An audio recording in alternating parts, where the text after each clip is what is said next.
დავით ბალაძე მზადა 2014 წლის აჭარის რესპუბლიკური ბიუჯეტის შესრულების ანგარიში უმაღლეს საბჭოში თავად წარადგინოს. განცხადება აღნიშნულთან დაკავშირებით აჭარის ფინანსთა და ეკონომიკის სამინისტრომ დღეს Facebook-ის ოფიციალურ გვერდზე გაავრცელა. აქვე აღნიშნულია, რომ აჭარის ფინანსთა და ეკონომიკის მინისტრი არაერთხელ წარსდგა საკანონმდებლო ორგანოში ანგარიში და ეს საკითხი პრობლემატური არასოდეს გამხდარა. სამინისტრო მოუწოდებს დეპუტატ მედია ვასაძეს გამოიჩინოს მაღალი პოლიტიკური კულტურა და პირადი ინტერესების გამო არ შეუწყოს ხელი საკითხის ხელოვნურ პროვოცირებას.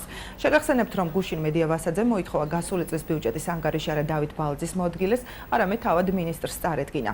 ის ბალაძის უცხოეთში განხორციელებული ვიზიტებითაც დაინტერესდა. გენიოსივით უჭირავს თავის. გასის სისულელი არ გამიგონია ჯერ არის.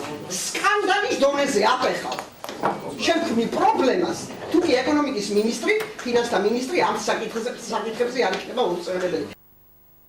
საქართველოში დაბრუნებისთანავე დეპუტატების სურვილის შემთხვევაში დავით ბალაძე მზადაა 2014 წლის აჭარის რესპუბლიკური ბიუჯეტის შესრულების ანგარიში თავად წარადგინოს უმაღლეს საბჭოში. აქვე აღნიშნავ, რომ აჭარის ფინანსთა და ეკონომიკის მინისტრი არაერთხელ წამდგარა საკანონმდებლო ორგანოში ანგარიშით და ეს საკითხი პრობლემატური არასოდეს გამხდარა. სამინისტრო მოუწოდებს დეპუტატ მედია ვასაძეს გამოიჩინოს მაღალი პოლიტიკური კულტურა და პირადი ინტერესებისთვის არ მოახდინოს საკითხის ხელოვნური პროვოცირება.